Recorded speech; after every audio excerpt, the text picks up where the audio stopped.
Can you hear me?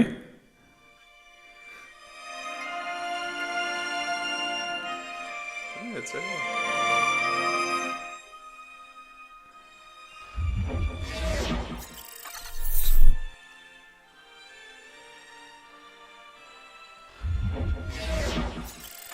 So All right. that whole time you were playing the national anthem, Yeah, you can hear it. your mic did not pick up on it at all. That's good.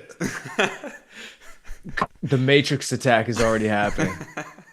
Kamala has stripped the airways of the national Oh. anthem. Are you I live could on your not. side? Are we good to go? We're live. I'm ready, All baby. right. Oh. Welcome in, everyone. I was just gonna say real quick that the people on my stream, they're watching me. I'm smiling and shit. I'm seeing you with your phone up to the mic, and I'm like, what's going on? Well, that's good. That's good to know my mic's got good, I guess, background noise cancellation. Fantastic. It's that thing picked up the difference Nothing. between your voice and the national That's anthem. That's crazy, incredible. actually. Astounding. That's actually an incredible endorsement for that microphone. So whatever you're using, It was literally banger. held right up to it. Like I couldn't put it any closer. Yeah, that's what I'm saying. It looked like it was a bit, and I'm sitting here like, is he fucking with me? Or did Trumpino lose? What happened? But yeah, no, if you want to give him a quick intro, Yeah. Bobby, and then yeah. So welcome in, guys. November 6th here, one day after Election Day. Obviously, we're going to do our election results recap. We're going to talk through everything like that, everything related. Crypto went booming last night, went crazy. So we'll touch on that as well, the aftermaths of the election results, the markets tapping in.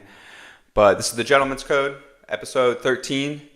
We've been at it now for a couple months now. So if you guys like the stream, please like, subscribe, so you guys get the notification whenever we go live. Next week, every Wednesday at 8 a.m., we're live doing these. And also, if you guys aren't part of the community, we have a school network, the Taylor's Code, that we have built, and we have networking in there. We have opportunities for you guys to make money in all different aspects in crypto, e-commerce, sales, whatever you guys are interested in learning. The community has been growing rapidly just from these live streams alone. I think every time I go into the Taylor's Code after our live stream, there's at least like 3 or 4 requests to join the group, which is great. So, Prem, I'll Yeah. hand it over to you. Good morning. Yeah. Good morning, Bobby. And that's huge because you see how growth over time and consistency actually works because the more and more you do something, the more people flock to it. They start to notice you. They start to see the consistency of it. And like Bobby said, now every single live stream that we do, not only is the viewer count growing while we're live, so more people are watching live than ever before. But then, as you said, well, after they see the content, after they see what we're about, they say, "Oh, let me get into the school network. Let me see this.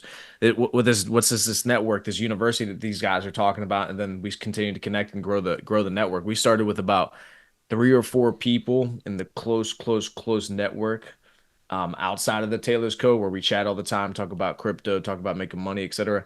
Now we got that chat up to what, 6, 7 people. Mm-hmm. Continues to grow because people are seeing it. People are seeing the results. People understand what it is that we're trying to accomplish. And so to relate that to the podcast, this live stream that we do called the Gentleman's Code, yesterday, the gentleman brought it home. That's what I had put it on my story yesterday. I said, Trumpino, the gentleman, we got to bring it home today, boys. Mm-hmm. And the gentleman went out. We voted, and we took it home from all the other individuals that were trying to take it away from Trumpino. So it's not, I guess, it's not necessarily official yet, but it most certainly is in terms of just where the polls are at, what Mm-hmm. the electoral college is at. All the states that were coming through are pretty much red. The ones that haven't called it yet are all red too. So yeah, it was huge. It was a huge victory yesterday for the Huge. culture. Huge victory yesterday for gentlemen. Huge victory for men who want to be masculine and actually want to live the life that they know is right and true to themselves without being put down, without being looked as misogynistic, et cetera, et cetera. Like yesterday was huge for the culture. For Trump to come back and win this administration with the Senate, with the House of Representatives. That's a part people aren't talking about. That's all 3 branches of government right there. For those of you who don't understand how the US government's set up, there's 3 branches, right? And whenever they had set it up this way, they did it in 3 branches because they wanted to have checks and balances. They wanted to make the most fantastic government that the world had ever seen, where no one branch of the government is going to have more power than the other. So when a president gets into office, it's very important that he has the Senate, the House, or even better, both, that also leans towards his party in terms of the majority, so that when the president's actually trying to pass laws and regulations, it can get through the Senate. Things can get approved by the Senate, by the House, etc. A big issue with presidents is if they get into office and they don't have a favorable House or a favorable Senate, all the shit that they try to put through is just going to get bang, smacked down in the House or the Senate. You could So have they the best president ever, the most popular, most well spoken, going to do all the right things, but if he doesn't have the Congress on his side, it doesn't even matter because he's not going to be able to pass what he wants to pass. exactly. It's and that's so important that people don't think about that is you need that to be able to get the legislation through. Trump won the presidency and he won the House and he won the Senate. So all three branches of the government are now leaning Republican. Trump's in the office as the president. All this stuff, all this change that he's been talking about with with Robert Kennedy Jr., with Tulsi Gabbard, with Elon, all these different organizations that they want to put together, all the stripping of the government power that they want to do or deregulations, all these. He's actually going to be able to do all that shit, which is huge. Another point, too, the um, judicial branch of government is also Republican. They have, last time Trump was president in 2016 to 2020, there was the judicial branch where he appointed two or three judges. So now they're all him too. Leaning that way too. Look at who we have Mr. joining us. Bauer. Hey! Yeah, Bezo. What's going on, Bees? I'm muted. What the fuck? Yeah, look, We Kamala's did it. attacking. Wow. Did the AP announce it? Yeah, they did. Your boys at the AP finally called the race. They did officially. Yeah, the AP fuckers. I had a different website that fit my bias, Bobby. So I was watching that one. They were calling it way earlier for Trumpina. So I'm like, yeah, I like this one. AP flooded. Yeah, the AP flooded came out with the Pina victory. I can't believe they let him do it. Incredible. Yeah, incredible. I'm still waiting for this, plane flying in with this new batch of illegals to come drop off some ballots in PA or something, Oh, I thought you were gonna say plane flying into the fucking towers again. I was like, dude, is that what the plan is? That that too. Let's go. Bhuvnesh is fired up. Look, listen, guys, this is how revolutionary Trump is. Bhuvnesh is in India, geeked up that Trump won. We got Ollie in here. Trump about to make crypto boom. Ollie, it's already happening. So, anyways, the point we were making, Bees, before you just jumped in was how huge it was that just Trump won, obviously, for the culture, for the Americans, for the gentleman. This is the gentleman's code. The gentleman went out and voted yesterday to get Trumpino back into office. But the fact that he got the Senate and the House of Representatives too is fucking. People aren't talking about that enough. That's huge. He's going to be able to get through anything pretty much that he wants to get through. Yeah, I guess that the news must not be talking about it enough because I knew yesterday that he had won both of them. And my dad texted me this morning saying, now we just need to get the Senate. And I'm like, dude, it's already over. Yeah, it's a lock. We already got that shit. Yeah, so I think they're just no, they're not talking about it enough yet, or CNN's having a hissy fit because they realize he won, so now it's not, oh, let's dispute the election. They know it was just a landslide, so now it's how do we jam up Trump enough that he can't get any legislation through, and let's pretend that he didn't win the Senate. So I Exactly. think that's kind of what's going on. They don't want to admit it. Yeah, they're sick. You're seeing the liberals cry tears, and I was telling Bobby, I said I feel very good today knowing that tears have been shed. Oh yeah, I'm not running on coffee today. I'm running on liberal tears. Exactly. Yeah, I'm only gonna need 4 shots of espresso today. The rest I'm gonna. Yeah. Yeah, huge, huge. So, all right. So yeah, so he won the Senate, he won the House. Trumpino is gonna get in. So in terms of crypto, right? We can pivot to that real quick in terms of how that's affecting the markets. So you saw this is literally exactly what we've been talking about for the past week or two. We said this exact scenario is what we talked about, and it played out. We said long term in crypto markets, it historically doesn't really matter what wins the presidency, Democrat or Republican. Long term, there's still going to be a bull run, but in the short term price action, Trump was obviously way more bullish for crypto than Kamala. Everybody would just kind of accepted that. And that's what we were saying. You see what happens as soon as Trump starts to lead in the polls, excuse me, starts to lead in the election and gets closer and closer to victory. What happens to Bitcoin? Me and Bauer are on fucking Zoom staring at the electoral college on one side, staring at Bitcoin on the other. As soon as Trump starts going up, Bitcoin starts ripping cheeks and goes to 74K, 75K all-time highs, putting in the Trump pump meat stick. So you see it, right? That's what happens when you get a bullish president in office. You're going to see how much more we can start to do with crypto because the what's his name? Gary Gensler is the guy who's super anti crypto, and the Democrats in general have been super anti crypto in terms of regulations and coming after crypto companies with lawsuits. So now that Trump's in office, all these exchanges and all these people who are in the crypto industry are going to be a lot more willing to push forward with new innovation and new, let's say, listings with meme coins and other assets onto these big exchanges because that's an argument as to why something like a Coinbase still hasn't listed a Pepe or a Brett, these big meme coins on their exchange yet because they're afraid of regulation. Because they're afraid if they list it, then the government agencies are going to start to come after them because meme coins aren't looked at as a technology; they're looked at as like gambling. So they're afraid of regulation. So now that Trump's in, everything's way more bullish because you know he's not going to fuck anybody over in crypto. Yeah, I mean, they were talking about, Trump was actually talking about, I think on the Rogan podcast, he was saying that a lot of his friends that own businesses that used to have them in the United States or had moved them out of the country, but then during his presidency, once he, cut down on regulations and cut down on taxes a lot, they were bringing their businesses back. And he said, what has made the bigger difference for you, the improvement in regulations or, reduction in regulations or the cut in taxes? And they're like, oh, the regulations for sure. So, yeah, it's a huge thing. And I mean, I know that obviously we've kind of assumed that the Democratic Party is definitely the party that has kind of is getting manipulated by, a lot of Money. money hungry people.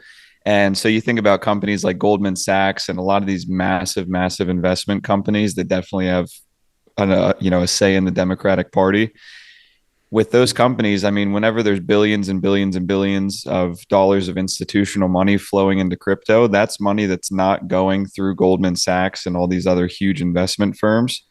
So you know that they got to be telling the Democratic Party, hey guys, we got to slow this down a little bit. We got to bring it back to traditional fiat currency.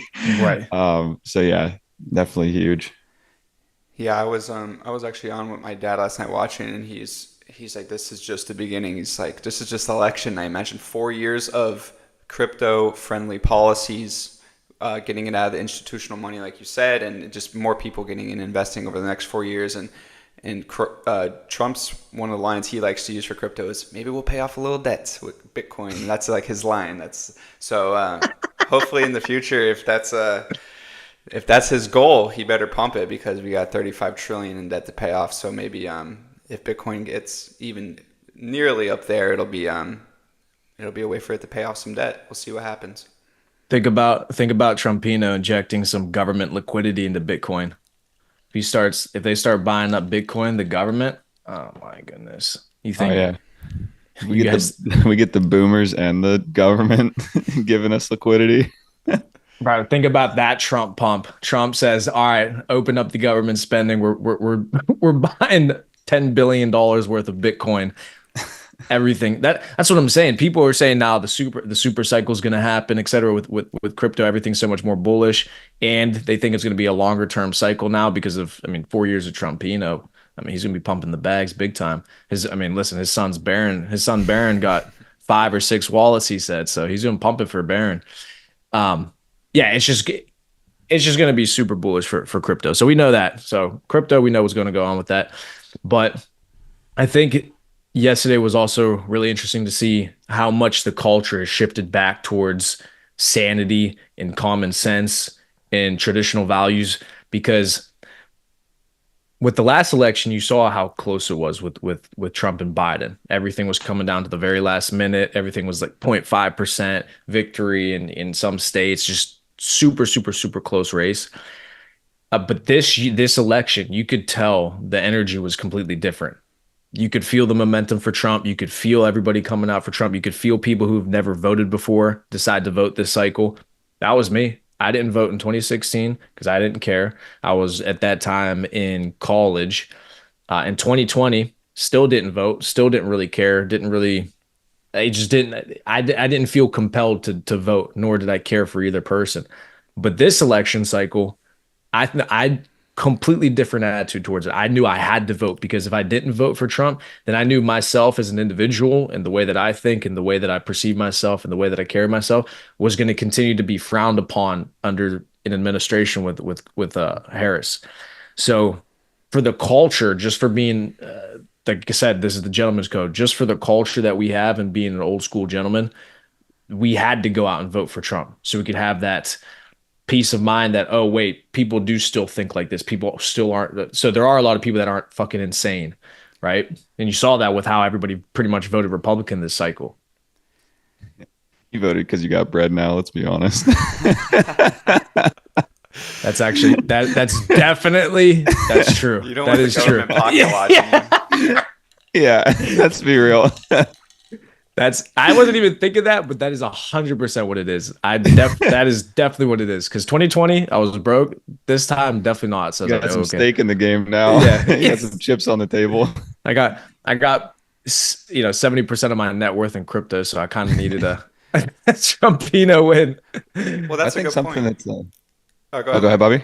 I was gonna say that's a good point. Think about who the Democrats' main demographic is. It's inner city communities, majority of which probably live in Section 8 housing, get a government check every month for unemployment or something, Social Security or something like that. People that rely on the government for money every single month is majority of the Democrats' voting base, to be honest. And the people that aren't are probably either migrants or illegal immigrants that are coming into the country now that are throwing their support on that side because they let them come to the country. So for the working class of Americans, you could see it's a total red wave.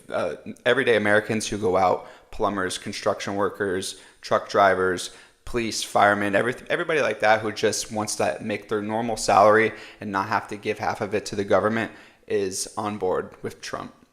Mhm. Yeah, which is interesting because Kamala was trying so hard to be the candidate to appeal to the middle class, acting like she grew up in the middle class. Like every question she got asked, that was the first thing she routed to was, "Oh, I grew up in a middle class working family," like just trying to be relatable. But everyone's like, "Dude, I can't afford anything right now. Like, get out." Right. Um, yeah, it's insane. I remember Trump a while ago. I don't know if it was him or someone that was talking about his policies, but they were saying that if you want to keep people in the same position, then you would just continue to pinch them off crumbs. It's not going to be enough for them to be able to elevate and change their situation, but it's going to be enough that they're comfortable enough to stay alive and stay where they're at. So he was talking about a lot of these government funded programs with welfare and Section 8 housing and the way that a lot of these programs are run. And people were kind of discriminating him before for wanting to move funding away from that and put it into like reinvesting in these neighborhoods and gentrifying these neighborhoods and trying to open up businesses that'll actually help these people change their situation and get out of the cycle. And he's like, yeah, if I wanted to keep you poor forever so that you can never compete with me and I can pay you $8 an hour for a minimum wage job or just keep you even out of the system completely, then I would just keep these programs going. And I would Hmm. want you guys living off the system being no threat to me for the rest of your life. He's like, Right. I'm trying to open up businesses. I'm trying to give you guys an actual change to elevate and get out of the situation you've been stuck in for 20 years. Hmm. Is Yeah, that that's exactly. is that the Go ahead. opportunity zones? The opportunity zones, I think, is what they call them. Mm-hmm. Yep. So, and that's what I was going to say with the government. That's exactly what they want to do. Is the route of the Democrats and the government programs is it stopped being a thing of, oh, let's help people who have an impoverished situation, and it became a, well, let's just buy their vote and then just keep them perpetually poor so that they continue to vote for us so they can continue to get the programs that the government gives them so that they can live the lives that they live. Trump, he's looking at it as the way you should look at it, right? In the Bible, they talk about, when or not, excuse me. In the Bible, they have the story about the fish, but give a man a fish, he eats for a day. If you teach a man how to fish, he eats for a lifetime, right? The Yep. whole point being is, are you trying to solve the problem or are you just trying to satisfy somebody for the day? So you can't just continue to give handouts, handouts, handouts, handouts and keep people perpetually impoverished and just dependent upon the government and expect them to all of a sudden become successful. It's like, no, you're allowing them to live the way that they live and enabling them to live that way. So they're just going to continue to live that way. Why wouldn't they? So it's about solving the problem. Like, do you actually want these people to get better, or do you just want to continue to have their votes and keep them in the same situation so you can continue to farm that? It's the same exact thing with the illegal immigrants. Democrats, boom, fly them in, EBT card, food stamps, give them a nice hotel, boom, boom, boom, boom, treating them like fucking heroes, treating them like first class citizens, and they're not even citizens in our own country. And then you say to yourself, well, why would they do that? Why are they giving out all these handouts? Oh, well, it's because they're going to get the vote. They're going to then fast track them to citizenship, put them in all the swing states. Boom, boom, boom. They bought their votes. Great. That's exactly what they're doing. That's not making your country better. That's just putting people in situations where you're just bribing them for a vote because you want to stay in power. So, and that doesn't benefit a single American that's an actual citizen. And that's what you saw this election. The only people that it benefits to bring in illegal immigrants are super rich people who want cheap labor or politicians who want to keep power.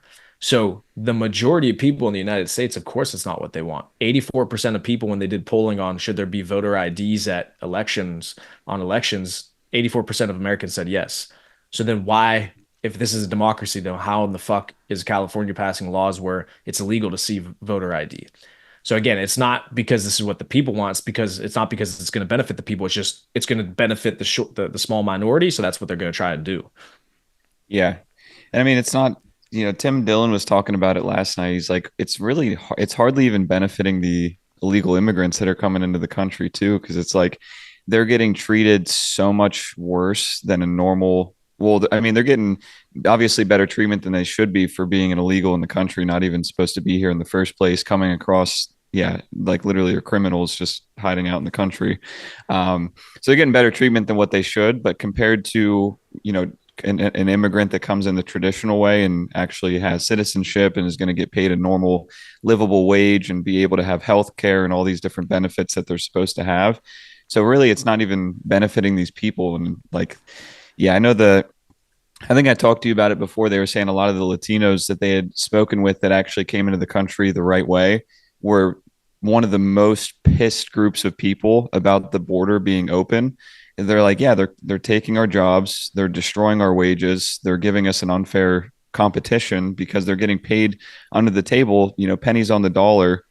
And it's just, it's wrecking our communities. They were like the most pissed people ever. It's like if we should be listening to anyone's take on it, it should be the community of immigrants that came in the right way.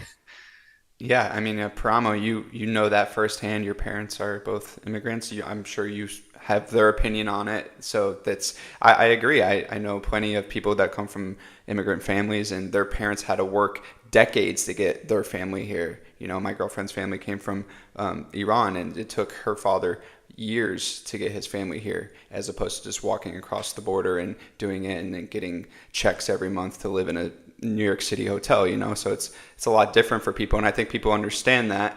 But in terms of California with the no voter ID laws, I just think it's a little ridiculous how they could call the race at 11 p.m. when the polls close for Kamala Harris when I think California is the most populous state, and so they have the most votes to count, which how do you even track if the votes are correct if you don't have voter ID? You're so close to Mexico, people could just literally come across the border, vote, go back that day. So they need some total reform over there because California has so much potential, but the way it's just run right now is just a travesty that I'm not going to say it's not fair because Trump won the election, but who knows what California could be one day if you don't track the votes accordingly or just track government spending, things like that. They need to just get it under control over there. Mm-hmm. Is Gavin Newsom still the government or the governor over there? I believe so. Yeah, I think so. That dude's Yeah. a fucking idiot. New scum. Yeah. Trumpina calls him new scum. Dude's an idiot. He, yeah, that's a tragedy with California is that it was the greatest place on earth back in the 80s, 90s. Everybody talked about California. I mean, weather-wise, climate-wise, it's just unbelievable, right? The times I've been there, I get it. It's fucking beautiful and it's amazing, and I get why people love it so much. But then what they did to the state government and the way that they run it is just embarrassing. So how could you ruin such a fantastic state just for this is the woke mind virus? It's just people going insane. It just yeah, there's so many things you could talk about with California, but the big thing to take away from the election is just the fact that the people got it back, the people got the country back, the people showed that very clearly everybody is on the side, not everybody, but so many people are on the side of common sense, go back to traditional values. It's insane to have people, it's insane to have children have gender reassignment surgery, to have hormones whenever they're children, to just be, all the insanity that's been happening for the past 8 years, people are pushing back on it finally.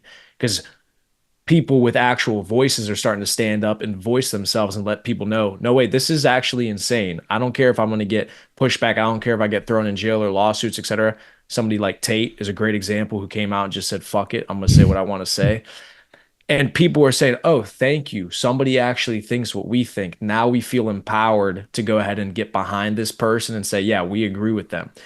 Elon, Joe Rogan, Robert Kennedy Jr., all these people coming out and coming up for Trump is huge because they're just saying it's enough is enough. We got to get back to being fucking normal people and then get back to making this country great again. Because whenever America's great, the economy's great, the world's better, everybody's more successful, everybody's happy, everybody's proud. But the last 8 years, or I would say the last 4 years, people weren't proud to be Americans. I'm over here thinking about where I'm going to move next out of this country because it's just what is there to be proud of? What are we doing well? What are we innovating? What are we building? What kind of cities are we making? What kind of infrastructure do we have? What kind of innovation do we have? No, nothing outside of Elon. So it's time to get back, baby. Yeah, hopefully, and I think that's going to take a turn here with some correct policies in terms of manufacturing, tariffs, getting companies that have left the United States over the past decade or so that have gone to cheaper places like India, Taiwan, China to build their manufacturing. Start putting a strain on them and say, hey, listen, you're an American company, you make all your profits here, you have corporate employees here. Come back to the United States. They're not gonna have the bottom line profit that they want, but in the long run, it's going to benefit them because they'll be able to manufacture their products here where majority of their consumers are. And you've seen one of the companies that's actually fascinating that did this was Toyota. Toyota was generally always an Asian company. They would always build everything here. But when they first brought their trucks back, I'm pretty sure Toyota is like one of the cheapest cars you could buy now besides a Tesla. So in the short term, they probably lost a little money from a bottom line profit perspective. But now I think Toyota is one of the best selling cars, still gasoline. I think they're hybrid models, so they're not like fully gasoline anymore, but they're one of the best selling cars in the world, and they manufacture now, and I think their profits hit an all-time high last quarter. I saw their earnings. So in the long run, it's better for companies to go where their consumers are. Hmm. And yeah, go ahead, Bees. Oh, I was just gonna ask you guys. You can make your point because it's a different topic. Cool. So the one thing I'll mention on that is so Trump being a businessman and why the economy did well last time is because he's a deal maker. He's a guy who's trying to make shit happen. He's trying to make deals. He's trying to make money. That's a great thing to have. But this second term, I think, is going to be so much better now that he learned all the lessons he learned from the first term, where he had bad cabinet, bad choices in terms of the people around him advising him, etc. Because he was oblivious. The dude wasn't a politician. All of a sudden, he wins the presidency. Now it's like, oh, what the fuck do I do? I got to pick this person, pick this. There's over 10,000 positions that he has to pick whenever he gets the presidency. So now that he knows what's going on, not only is he going to have the economics down, the business side of things down, but now he's going to have the infrastructure to actually facilitate all the change that he's been talking about for the past year. It's going to be sick because people like Robert F. Kennedy Jr. has been in politics his whole life. He's going to know what to do. Tulsi Gabbard, she's going to know what to do. Elon Musk, one of the smartest men in the entire fucking world, wants to be the head of the DOGE, the Doge, the Department of Government Efficiency, right? There's going to be, we'll see, but I see it as there's actually going to be real change and progress this administration because everything is in his favor. All the branches of the government, the people around him, he has the experience, he understands what he's doing now. I mean, call me a fucking, maybe I'm a little bit excited just based off what happened yesterday, but I do see a big potential for change this next 4 years. I think it's gonna be fucking sick. So I agree. yeah, Yeah, I completely agree. I mean, getting the Senate was huge, and I think I was looking at it the other day. The Supreme Court justices, I think he appointed three whenever he was in office, and I think Biden got what, one. And I I'm not think sure. I think that the oldest judge in the court right now is 74 or 76. So, I mean, hopefully Could get we can get another. another. Hmm. If we can get another this term, that'd be beautiful. Beautiful. But yeah, I wanted to ask you guys what you thought about Barron Trump for the election, just the influence that he had. Because every single podcast that Trump and JD Vance were going on, every single comment was just saying Barron's crushing this election, like Barron's on the sticks. Everyone was geeking about it. So, how much of a difference do you think that made for people just being able to have that kind of, because we were talking about it the other day, Pri, at the cigar bar. We were saying that before, whenever people would see celebrities out in public, it was like a huge deal because you would only Right. see them on the newspaper, you'd see them on like big broadcasting networks, and you would never have any kind of a personal connection to them. It was just them performing or like them giving a quick speech. Now, with this like long format content that's coming out that all these big celebrities and big politicians and everything are doing, it's like now you get to kind of get a feel for who they are. Like, Trump on Theo Vaughn's podcast talking about his brother dealing with alcohol addiction, Theo saying crazy shit to him and Trump laughing. And His cocaine addiction. yes, Right. he said that shit'll turn you into your own street lamp or whatever. But yeah, I just was curious what you guys thought about Barron and how he might have impacted the results. What do you think, Bobby? So I think in terms of like we could just go off the biggest one that I think may have swung people in the last couple of days was the Joe Rogan. You saw Kamala gave Joe pretty much an ultimatum: come to me. It's only going to be 45 minutes, and it didn't end up Acting like happening. Yeah. acting like she's the fucking big dog. Get the fuck out of here. So you saw Trump go on, got 50 million views on YouTube, even though YouTube was doing some stuff to the algorithm, not even showing it when you when you searched it. But just the ability to put it on other platforms like X and TikTok clips and all that, it got around regardless.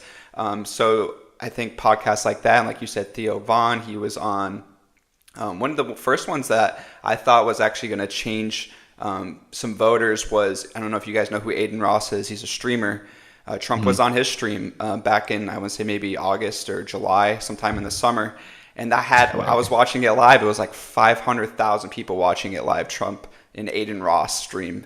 And I was like, well, Aiden Ross has a pretty young crowd, a lot of young, probably teenagers or kids voting for the first time and getting to see Trump sit down and talk to a kid like Aiden Ross, who's just like normally a goofball. That was eye opening. Hmm. And that's when it kind of changed for me that, maybe Barron was behind the sticks, like you said.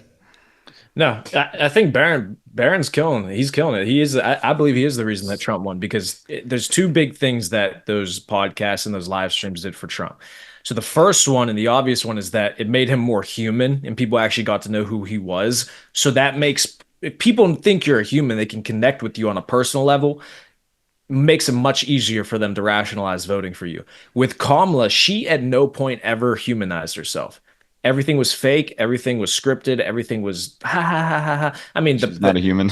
yeah, she's just Yeah. not even a fucking real person. She's just a robot, just a figure that they just put out there, a vessel for them to use to be able to try to win an election. And it's not, people aren't stupid. They look at that and they see her as a vessel. Nobody knows who she is. Nobody knows if she actually worked at McDonald's or not. She didn't. I mean, the perfect amalgamation of everything that she is happened last night on election night. The video that went viral of her, oh, hello, you just voted? Oh my God, thank you so much. Ha ha ha. It's her fucking camera is open on her cell phone. She's not talking to anybody. I mean, just the fakest shit ever. And then the so just everything about her super fake. The reason that people love Trump so much, regardless of what his personality is or what his personal views are or his vulgarity behind closed doors, etc., people are like, oh my God, he's not a real politician. He doesn't. act professionally, etc. Well, yeah, but at least he's a real person, and that's what people like. It's like, at least I know who you are. At least you're not trying to lie to me. At least you're not trying to be fake. I'd appreciate that more than you lying to me and trying to put on a front that you're somebody that you're not, that you aren't. So that's why Trump does well. That's why he did well this election, is because people got to see who he really was as a person. I mean, people kind of already knew, but especially on a long format, you realize, oh, okay, he's more than just these viral clips of him saying something a little bit crazy. It's like, oh no, this is like your grandpa. This is like your. It's just he's a guy. He's a good guy. He's a businessman. He's a hustler. He's an old school gentleman. People like that machismo. So that was the first thing. And then the second thing that plays into my second point is the reason that the younger generation is loving Trump so much, and why everybody's starting to swing, these next generation of voters are starting to swing towards the Republican side, is men want to be masculine again. Men want to look up to somebody like Trump, Tate, these masculine figures, and say, oh, these guys are fucking heroes. I want to be like them. I don't want to be some kind of fucking pussy gay guy who gets cucked and his wife wants to, have an open relationship with him and have three other boyfriends, even though you're the one like that's the shit that they're trying to push nowadays, is be gay, be fucking weak, be feminine. You know, it's okay. My girlfriend has three guy best friends and, goes on dates with other men every once in a while, just because I want to be able to have stupid shit that these guys are doing nowadays. So the point is that this new generation coming up is looking at that and saying, why the fuck would I want that? I would rather have a traditional household, have a bunch of children, have a woman that loves me, respects me, listens to me if I make a decision. I want to be able to be fit, be healthy, have testosterone, right? Still have my fucking balls. Like this is what they're saying. They're like, yeah, I like that. I like that a lot better than the fucking other option, which is being feminine, being gay. So that's the other reason I think people are switching or going for Trump. No more plastic balls. Yeah. Yeah, exactly. I don't, the what's it called? The microplastics that are being found in people's balls now is outrageous. Plastic ball sack. So another So, point, kind of the general question of the live streams and the podcast is, it's a new age of media. If you like, I was watching just because I like to hear both sides of like what's going on. If you listen to some of the stuff they were saying last night on like MSNBC, ABC, NBC, they were still spewing out the rhetoric of Trump's going to be a dictator. I can't believe people are voting for a fascist. Da da da da. It's like, you really think that the 85 plus million people voting believe your bullshit that you're spitting? It's a new age of media. People would rather listen to people talk and have a conversation just like we are right now, and we could actually be authentic and talk to each other, as opposed to just turning on ABC News and just hearing some blah blah propaganda coming from higher execs in a media company. And I truly believe after last night, these big media companies are going to be dead. Nobody's going to watch them anymore. Yeah, dude. I mean, I think that something that was really interesting that they were talking about, because I don't know if you saw Joe Rogan put out a new pod last night with Tim Dillon right before the election. So Priyama and I were listening to it a little bit yesterday, and Priyama, before the podcast, we were talking about last election, if it was rigged and just kind of talking about it. And then on the podcast, they were actually saying, regardless of if the votes were rigged or if the system had a malfunction or whatever, he said you can't possibly say that the election wasn't messed with, because they were fucking with all of the search results. Whenever people were searching things about Trump, they were saying that was when the whole laptop, the Hunter Biden Hunter Biden, laptop yeah. thing came out, and they were saying it was Russian disinformation, the Russian hoax, and they were deleting all the information off Instagram and off all these other platforms talking about the Russian laptop. And you look at some of the states, like I think Trump, they said he lost Pennsylvania last year by, it's like 100, like less than 100,000 votes. I think it was 90,000 votes. So it's like you have 90,000 people that see that Hunter Biden laptop story for what it really is. That's going to swing hundreds and hundreds and hundreds of thousands, if not millions of people to the other direction. So it was just great to see Elon having Twitter under control this Yes. election, just giving people a platform to post whatever. Like I know Rogan said, I think on Twitter or on X, just with the podcast with Trump, it had over 50 million views just on Twitter or on X. along with over 50 million on YouTube. And it's just, yeah, it's just great to see this election, even though I know there was still a little bit of temperament, like they were saying yesterday, if you search for where can I vote for Trump, then it wouldn't pop up the map that would show the polling stations. But if you search where can I vote for Harris, and then Google put out an article saying a fix is coming, it's like, okay, what? So still a little bullshit like that, but for the most part, it's just great to see people can actually get the information that they should have and Yeah. can read what they want to read. Pre, That's fucked. you wanna pull up the map? I had a couple points just on the Yes. map. Just some things that I was watching last night that I think moving forward is gonna change some things for the elections just in general. So the first one, just because I was watching and this kind of because it literally did hit closer to home. But so if you think about it, Barack Obama, when he ran in 2008 and 2012, he won Florida by a healthy margin. So if He you did. he did. Interesting. Trump ended up winning it back, and then I think he actually slightly won it against Biden. But if you click on Florida here and you look at the totals here, Trump absolutely won Florida in a landslide. And three of the main points. So one of the largest voting counties in the whole country is Miami-Dade County, and this has historically been a Hispanic community that has voted blue for a long time. And look at the major metropolitan areas in Florida: Jacksonville, Tampa, where I'm at, historically blue; Pinellas County, all the beach towns. Damn. These are all boomer towns that Democrats from the north moved to go to the beach. Now these are red. These are red counties now.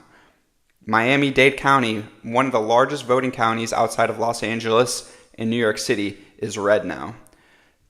So that That's trend nuts. moving forward is pretty much locking Florida. Florida used to be a swing state. When Florida was won by Obama, they were classified as a swing state.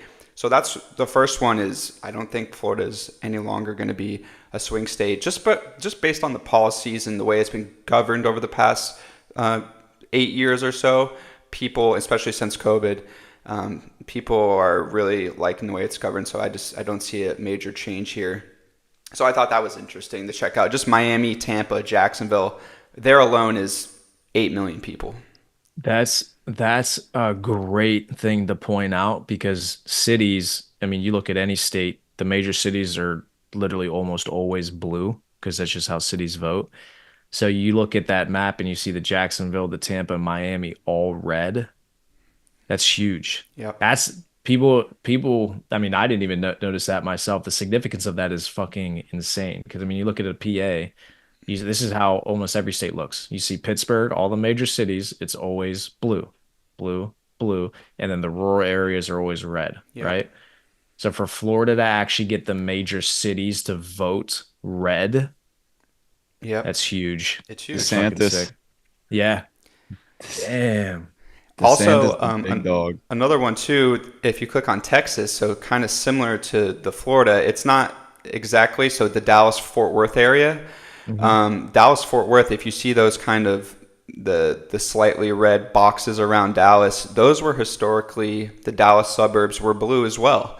But Right. they were able to flip those counties, which that's the biggest city in Texas, as opposed to like the downtown metro area. Now, all the surrounding areas, Fort Worth, Arlington, Texas, Frisco, Texas, all these suburbs that they were saying Trump can't win this, the suburban women vote. He flipped. Look at even Houston, some of them, the outskirts are flipped red. So that's just like that's where he won most of these states by a huge margin, was winning these big city suburbs. Right. So what do we think about women voting, gentlemen? They did good this time. I meant it a little bit differently than that, but okay, yeah, good. Nice work, women. Nice job. Okay, so let's see. So we still don't have the AP still didn't call Arizona or Nevada. I saw Nevada already come back for You, Or you Trumpino. wanna Michigan. you wanna touch on Arizona? I know you guys lived out there. What was your experience living out there and what you're seeing on the map? That's what me and Logan were literally talking about that last night. So it looks like Arizona, based off of that, should come back Trumpino. I mean, it's only 61% reported. Logan made a point, right? I mean, obviously Phoenix is a massive fucking city, so Phoenix is going to vote blue, and that's going to be a big, it's going to dictate whether or not Arizona goes blue as well. The feeling, the sense that I got out in Arizona was that it's a red state. It just, for me, it feels like a red state. The energy felt that way. There's a lot of older people that live in Arizona too that would probably vote that way. And yeah, it was just a state that was the energy that I got. That Arizona would go red. But like Logan made the point that obviously they have massive city there too, which is going to go blue. So, but that was the vibe I got. I thought Arizona would go red. It's just that it just feels like a red state, the energy, the people there. That's why I just assumed it would go red. Yeah, I mean, I think like you can carry a gun out there without a concealed carry permit. Like you can just carry a pistol. So Hmm. they have a lot of pretty loose laws that tend to lean red. But yeah, I mean, with Phoenix, I mean, it's the fifth largest city in the country. I think their population's like just under 2 million people, like 1.7, 1.8 million. Phoenix is Um, red there. Phoenix is red. yeah, that's nuts, dude. Especially too, because I mean, it's a lot of immigrants and a lot of people coming up from the Over the border. border. Yeah. So it looks like Tucson. Tucson is right on the border there, and Right. they're more But blue. And that's where the universities are, right? So kind of more younger people. but I mean, you got to think, dude. It's like these people. It's a lot of people in landlocked states that are 2,000 miles away love to bitch about the border, but whenever you're just completely disconnected from the problem. Like they have no idea how bad it actually is, myself included. I've never been in a border town, Hmm. but with these people, like, even in Phoenix, like I remember talking to an Uber driver out there who he used to Uber around a lot of the police officers. He was telling me that the police that worked in West Phoenix, which is the most violent area in Phoenix, he said that a lot of the police officers had to stop getting involved in the crime because a lot of the gangs that had been there for a lot of years were getting into wars with the cartel that were coming up from Mexico, and they were killing each other. And what was happening was the police would get involved. They would, either shoot someone that was in the cartel or they would arrest one of the members. And then the cartel would figure out that cop's badge number and they were sending the cartel to the cop's house and killing their whole family. And it was Jeez. happening like time and time and time again. Like it wasn't just a one time thing. So the police just completely stopped getting involved. And he said that the police literally told him that they tell the gang members to just throw the cartel in the river if they kill them. Like, don't tell them. He said, just Hmm. don't even tell us. Just throw them in the river. So it's like when your city's getting that out of control and the border is that big of a problem. I mean, that's good to see. I mean, they're They, waking up. yeah, exactly. Those people are going to wake up. And that's why this is a non-issue that people talk a lot about or even mentioned it in the presidential race, probably because they don't want to scare people too much. But the cartel's influence in the United States is not only very large right now, but it's continuing to grow, right? It's not, don't think that the cartel isn't in the US. They absolutely are. They basically took over what the mafia had done in previous years and generations, and then the mafia got dismantled, put in jail, broke that down. So whenever there's a vacuum suck for power, somebody's going to come in and fill that in, and that's the cartel. Because you guys got to understand, cartel, the money that they make is not, it's not a, these guys are a couple millionaires, right? No, these are literally some of the richest people in the world just with illegal money. So you don't see them on fucking Forbes, but these are some of the richest people in the world, right? So if That's you don't nuts. think, yeah, it's an absolute absurd level of wealth. And I saw a lot of this also whenever I was in Mexico recently in terms of what that looks like. But it is a very real thing.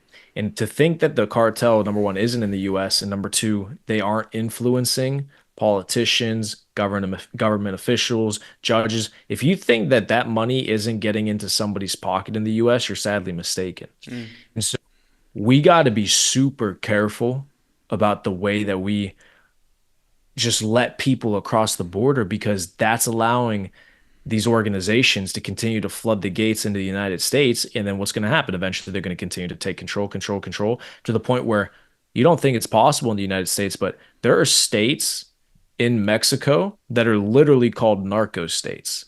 Why? The narcos, they control that state. It's as if, let's say, in the United States, we have 50 states, and Idaho, Idaho's a run by the mafia. The mafia has Idaho. What does that mean? Like the mafia runs that state, controls that state. They do whatever they want to do there. The government can't even come into that state because if the government does, they'll kill the government. They'll kill the military because they also have tanks and they also have military grade weapons, etc. That's literally what happened. That's in Mexico right now. There are multiple states in the country that are just narco states. The government, the Mexican government, cannot do what they want to do in those states. So imagine that starting to happen in the United States, where you see these Venezuelan gangs and these other criminal organizations coming into our states and taking over apartment complexes. This is happening, Was that right? in Portland before during the whole BLM thing that they like took over five? Was it in Portland that that happened? Or was it That sounds right, where they took over a couple of blocks. It took over, yeah, five blocks. It's just a complete lawless territory for like days. And they were just holding it down. And they're just got guns and yeah, they're just holding down five blocks, just doing whatever the fuck they wanted. The police Right. couldn't do anything. I'm like, this is nuts. Yeah, that's a big deal. You don't want fucking gangs coming in and taking over apartment complexes. This is not evil and crime exists in the world. You can't allow these things to infiltrate your country and just allow people to be able to operate however they want to, right? These are dangerous people. These are people who are looking for power and influence. And so if you continue to let them in through the border, you're just going to continue to lose your own country to these people, these foreign entities, these foreign bodies. So, but yeah, that's something else to keep in the back of your mind. That shit is real. So, Study crime. yeah, study crime. Financial market crime, we like that. Not fucking cartels though. Whoa. Yeah. Ooh. And So, another point I had, and I just, it's kind of crazy that I just heard about this the day before the election. I was watching a Tucker Carlson interview with, I forget the guy's name, but he was a California Republican. And so you know how we talk about how in some places in San Francisco you could rob a CVS, but as long as it's not greater than $950 in goods, like they don't, it's a slap on the wrist. They don't do anything, right? And the mhm. same with like the open air drugs, like you could just use drugs on the streets, but there's like no rules when it comes to it, right? So that bill that passed was called the Safe Neighborhoods and Schools Act. Pretty, stupid name. But you know who passed that law? Mm, Kamala Harris. of course. And I literally Us. searched it and found the document, and her name is all over it. To Attorney General, blah, blah, blah, from Kamala Harris. And it lays out, you could read it, I'll send it to you guys. It's literally it's her saying how people need to be, there needs to be less people in jail because the jails are overrun and it's bad for the culture, people getting arrested. So she put these laws out there so less people would get arrested for robbery and drug use.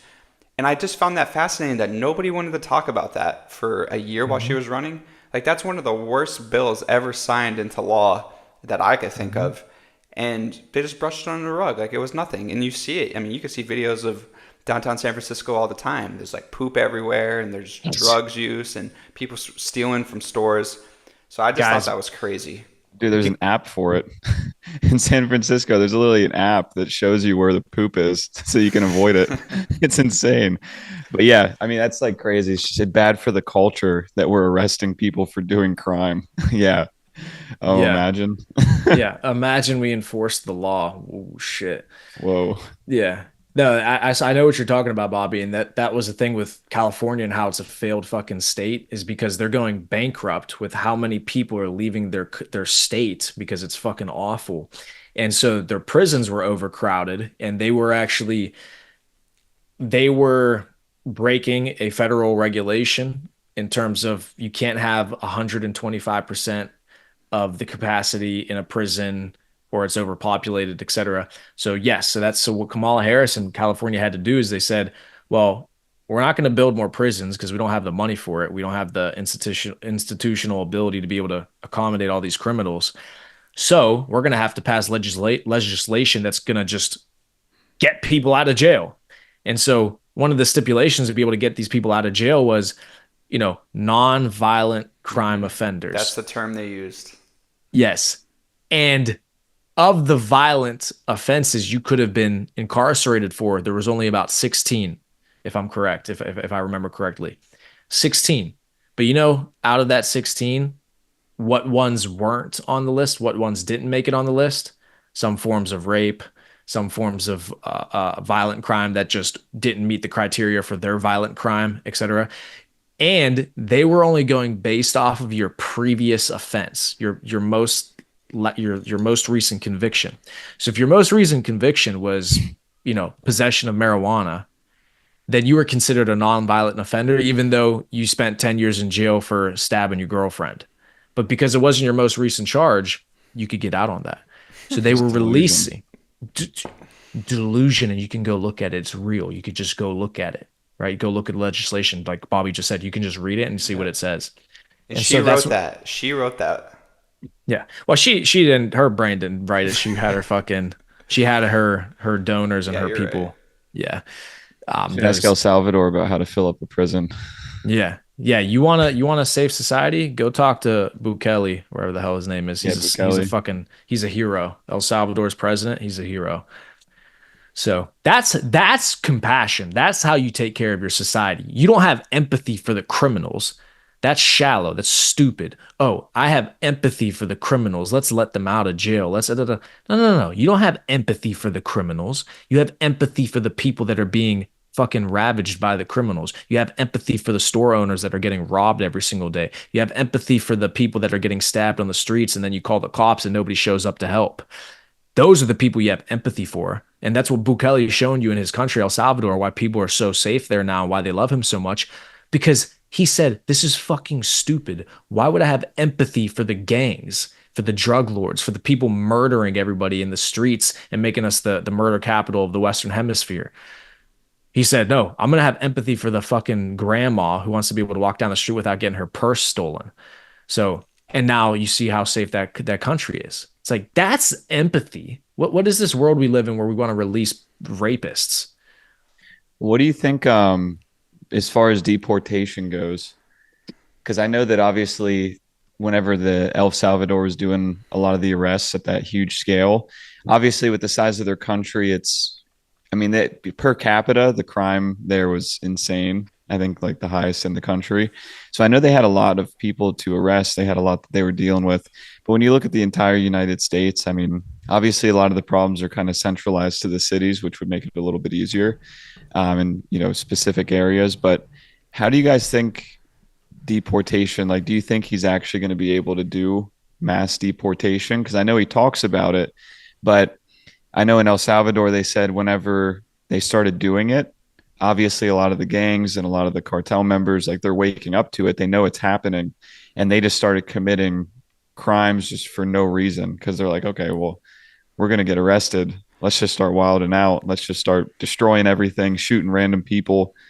So, how do you guys think it's going to go? I think that's is how it's going to go. It's going to be the criminals are going to go first. The ones that have been here since the border's been open since 2021 or whatever. They probably have a history on them. They know where they're at. Those guys are going to go first. If you commit a crime and you don't have papers, you probably will go. As it goes for the ones that are here, like kids and families and mothers that have not committed a crime, that's I don't know to be determined. We'll see what they do with that, but I don't think they're going to continue to house them. So if you're not going to house them, what are you going to do with them? So that's when they'll probably have to go back as well. Mhm. It's just, I can't imagine, I can't see a world where they leave peacefully. Like if they got here and they've been here for a number of years and they're criminals, and then I think, we just expecting like the police just, walk in there and they're like, hey guys, you got to go. And, they got maybe their grandparent upstairs that they also brought in illegally. And they're like telling their grandfather that they got to go back to Mexico. It's like, it's going to be an ugly situation for Mhm. a long time. And Mhm. yeah, I would not want to be the guys busting in those doors telling these people they got to get the fuck out of the country. But yeah, I think it has to happen. The thing with Trumpino is, but it was actually something that was mentioned in that podcast as well that you were talking about, Bobby, where he did deport people and he will deport people if they're criminals. So they were talking about how in California, whenever Trump, under the Trump administration, there was criminals that would get released from jail that were legal immigrants, and Trump would have, I mean, not Trump personally, but obviously he would have his ICE literally be at the jail, pick up the criminal as soon as they got out of prison, and then they would go ahead and deport them to Mexico. And then whenever Kamala and Biden got into office, then they just obviously completely stopped doing that and they just let them stay. But he was deporting people. Now, the They're probably like, can criminals, I go back into jail? yeah, right. Yeah. Let me go back into prison. There's good food there. So, so he will do it and he should do it, especially for criminals. Of course, of course. If it's a criminal, you get them the fuck out of the country. The bigger issue is, I believe, the gangs and the gang violence Hmm. that's occurring in the US is the most important thing that needs to get under control. Gangs can't be taking over apartment complexes. The cartel can't be influencing the United States at the level that it is. It's bad. People from Mexico, people from South America that you talk to them about this, this is this is a much larger issue than people are, keen to or aware of right now. And once they do become aware of it on a large scale, it's going to be much too late because now it's already at the point where now we got to get the military involved, and there's going to be a lot of people dying and a big mess. Um, or even worse, the cartel gets too embedded with the government itself and the people within the government to the point where now it's not even an issue that can be solved because the people in power are just getting money from the cartel. So they're just saying, all right, fuck it, let's just let them do what they got to do. So I think that yeah, was the situation that we had over the past 4 years. Honestly, it's it was bad for a while, and you see, I don't know, what the situation is with the Border Patrol. I don't know if they act as a police force or if they act more as a government agency, but they weren't able to do their jobs correctly over the past 4 years, and that was kind of the majority of the problem was just not allowing the Border Patrol to do anything about it. It was just a free for all down there, and I think it was more of the government, the federal government, in the Border Patrol's ear, telling them, "Hey, like this is what we're doing. You guys gotta follow the lead." And just like chain of command in the military, if you step out of line, they'll probably get rid of you. So it's a shame, but that's what Chain of Trump has to command. do. He's got to empower police force, border patrol, military to do their jobs. Just like the chain of command, the Secret Service and Butler. It was awful. can't be having. Don't step out of line. How the hell they have a girl running the Secret Service? Doesn't make sense. Um, so I say pretty good spot to start calling it. But the last thing I'll mention for everybody, because again, the point of this stream is what it means to be a gentleman, be a real man. I think a lot of men need to look up to what Trump has done this last year for this election, taking a bullet to the head, fighting against criminal lawsuits, civil lawsuits, literally doing everything he possibly could to try to win this election when everybody was against him. Everybody was trying to fuck him up, and he came out a hero. Elon Musk, another man that you should look up to right now. That guy is doing things that he does not have to do simply for the cause of protecting not only the rights of people in America, but for the rights of the people around the world. He bought Twitter, a company at a $40 billion evaluation, which it was not worth. And he was the only man that could have bought that company and actually changed it into what it is here today. Without Twitter, without Elon buying Twitter, we're fucked.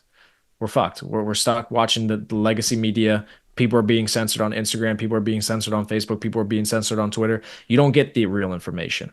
Elon is a hero for that, right? He's going to go down in history as a hero. Guys like Joe Rogan, heroes. Guys like Trump, heroes, right? So as a man, you got to look at these men and say, well, what makes them heroes? Why did they going to go down in history as these massive figures, these bigger than life people? Because they did the shit that nobody else was willing to do, especially whenever it was unpopular for them to do it, but they knew it was the right thing to do. And that's why they're going to go down in history as heroes. That's why you can't be a coward. If you believe a certain thing, you got to believe that. You got to say that. You got to stand by that. COVID 2020, everybody wanted to get the vaccine. Everybody went and got the vaccine. People like me, people like Bobby, people like Logan. I didn't make sense to me, so I didn't do it. I heard you Or got it. no, no way. I would have fucking gone to a fight with them if they tried to give it to me. That's why one of the reasons I quit my job. But the point was is that if you believe in something, stick by it. Because 4 years later, who are the heroes now? Who are the ones who are right? The guys who didn't get the vaccine. So, yeah, go down as a hero. Stand for what you believe in, and don't be a fucking coward and just do what everybody else tells you to do. Cool. Yeah, that's the quote: "Stand for something or fall for nothing." And I think a lot of people are awakening to that. Stand for what you believe in, or you'll just be brainwashed into something that isn't even true, like legacy media tells you. So, do your own research. Stand for something if you actually believe in it. It's the right cause, and then you could reap in the benefits of when it's good, like a Trump vote or an early crypto buy back in June of 2023. If you believed in it then, look at where you're at now. So, exactly, stand for something or fall for nothing. Oh yeah. Bees. Don't be a pussy. Simple as that. Quit being gay. That's all. Just ask yourself, why are you gay? I'll just ask yourself that. But other than that, gentlemen, I'm ready for the fucking bull run. So Trumpino, let's get him in office. Let's see this meat stick come in from the New York Open. Yeah, the Empire State stick. Yeah, yeah. The Trump pump's real, gentlemen. All right, boys. Well, good stream. Everybody else.